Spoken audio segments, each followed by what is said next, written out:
Hey everybody, it's me, Steve Schnee, the CD Junkie. On this episode of CD Junkie, I'm going to be talking about a band. I've been putting this off for 2 years, I guess, for as long as I've been making these CD Junkie videos, only because it's sort of controversial. I mean, everybody seems to love the Smiths, but they find Morrissey's politics a little bit questionable. The way that I look at it is I'm going to look at the Smiths and I'm going to look at Morrissey. I'm not going to make any judgments, because every time you hear a controversy about something that he said, you know, the first thing you think is, okay, was it taken out of context? And you should also think, well, is this quote, is this controversy happening over an album cycle? Because that's usually when these things happen. You know, newspapers, the label, they might sort of push stuff out there a little bit in order to raise the profile because he's got a new album coming out. So I'm not supporting Morrissey, nor am I condemning Morrissey. I'm just looking at the music. If you have a problem with that, then just hit stop and move on. I'm just going to talk about the music. I'd like to start these episodes out and tell you how I got into the artist, and that's really rather simple. My friend Matthew had went to school for a year overseas in England, and he came back and he had an album. He said, "You got to hear this. Come on over." So I went over to his house, and he put on the first Smiths album, and it was just self-titled. And he also had a 7-inch single with him for the song "This Charming Man," because that song was not on the album. And it's one of my favorite Smith songs. I thought it was better than anything on the album, and I loved the album. It's jam-packed full of great songs. Now, this reissue, they did add "This Charming Man" to it, but the original album did not have "This Charming Man." The album came out in 1984 and really paved the way for a career that was pretty amazing. An interesting thing that some people may not know is piano on some of the songs was played by Paul Carrack, you know, of Mike and the Mechanics and Ace and Squeeze, and a very successful solo career. Now, the Smiths were very, very, very prolific, so they would be constantly releasing singles, doing Peel sessions, doing all this stuff. They were a very busy band, very creative band. So at the end of that year, they released an album called A Hat Full of Hollow. This was basically a collection of non-album tracks, B-sides, A-sides, and radio sessions. And believe it or not, one of their most famous songs, "How Soon Is Now," was a B-side. But now it's essentially become probably the most well-known Smith song, and they just buried it on a B-side. These guys are so talented, one of their greatest songs ends up as a B-side. But Hatful of Hollow came out in late 1984, a fantastic collection that every Smiths fan owned at that time. Then in 1985, they followed it with Meat is Murder, which in my opinion was 10 times better. I love the first album, but this album blew my mind. It's absolutely incredible. There's so much heart and soul in this album, and so many great new sounds that just wasn't happening back then. They would take your standard jangle indie pop and they would just create something new, exciting, and amazing with it, and a very unique as well. But this is a fantastic album. This tends to be one of their best-loved albums. That came out in 1985. 1986, they blew it up again with The Queen is Dead, a fantastic friggin' album. This has one of my favorite Smith songs, The Boy with the Thorn in His Side, but it's jam-packed full of great stuff. By the way, these little mini LPs that came in the box set, they are all replicas of the original albums. Unless you own the box set, you'll probably just have to buy the jewel-cased versions of these albums. I'll show you the box after I'm done talking about the Smiths. Now, there was a deluxe edition of Queen is Dead that came out, and there's the cover there. It's 2 CDs, a newer remaster, plus a bunch of bonus material there. You can look and see there for yourself. That was from the 1986 album Queen is Dead. At the beginning of 1987, they released The World Won't Listen in the UK. Now, this is sort of a companion CD to Hatful of Hollow, where this had singles, B-sides, sessions and stuff. This has singles, B-sides, album tracks. You know, it's just another great way to gather together some of the later stuff there. Now, neither of these albums were released in America. What they did release is a 2-album set called Louder Than Bombs. And a lot of you are probably familiar with it. And what they do is they basically take the cream of those 2 releases and they put it together on this as a 2-record album. Now, the CD is a single disc, because it all fits there.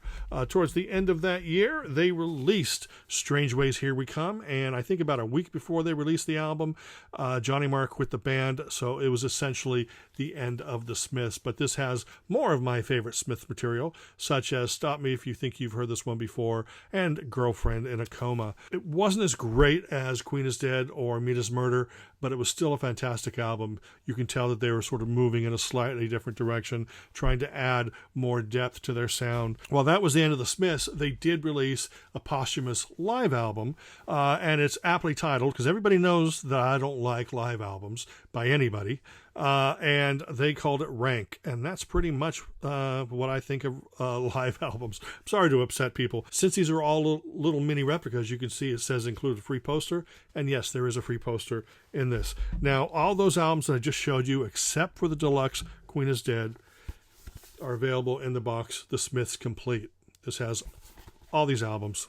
And now, not to be disrespectful to Morrissey or Morrissey fans, I'm just going to quickly go through his solo titles, and I'll just tell you a few things about him, but I won't really go into them in depth. First solo album, 1988, Viva Hate. This is the alternate version with some extra bonus tracks. This album, 1988, this has the big hit singles Suede Head and Every Day's Like Sunday.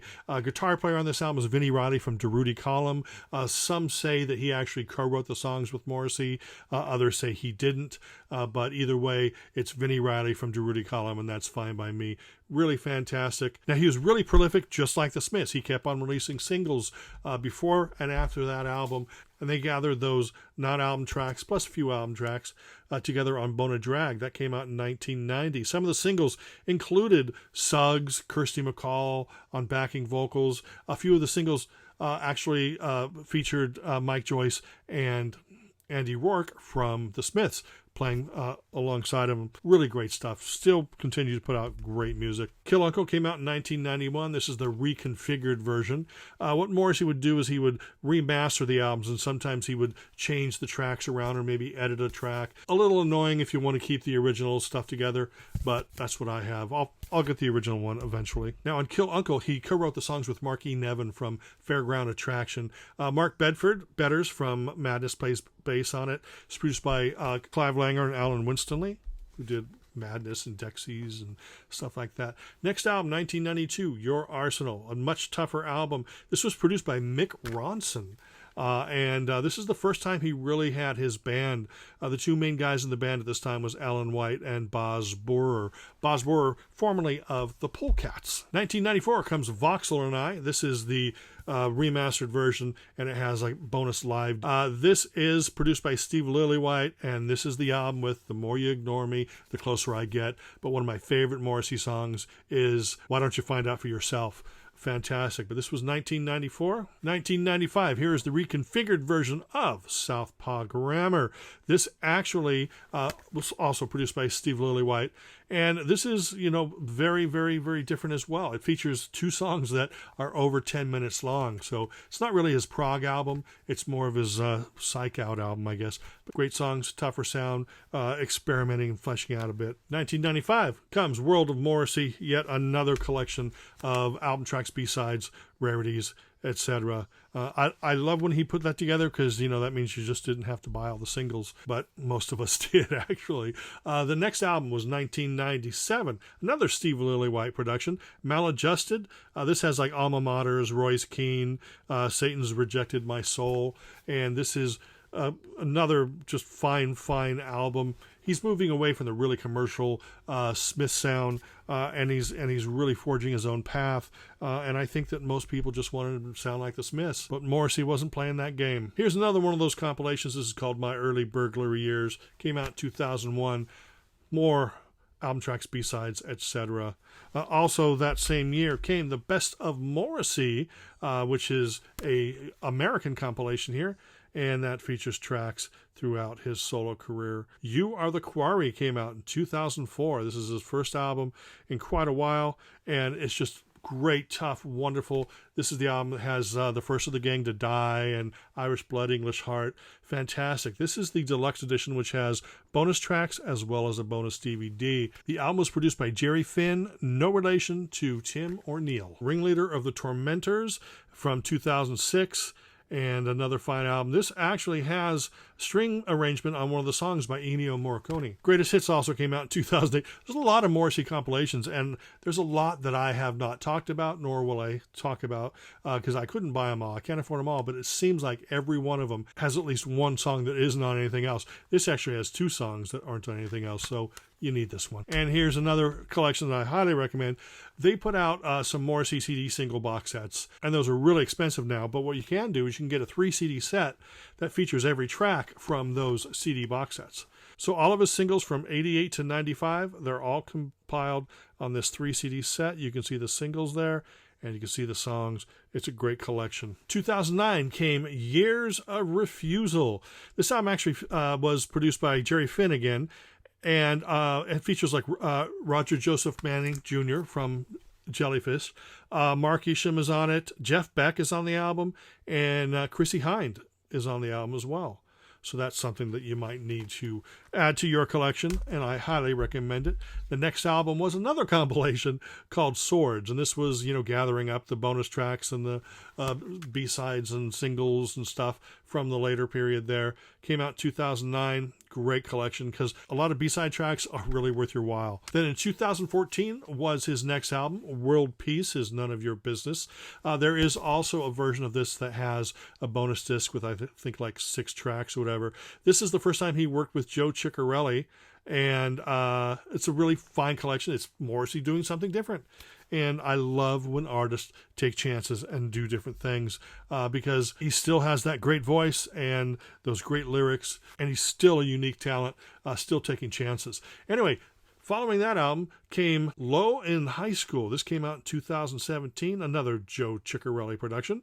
And this has one of my favorites, Spent the Day in Bed. Fantastic.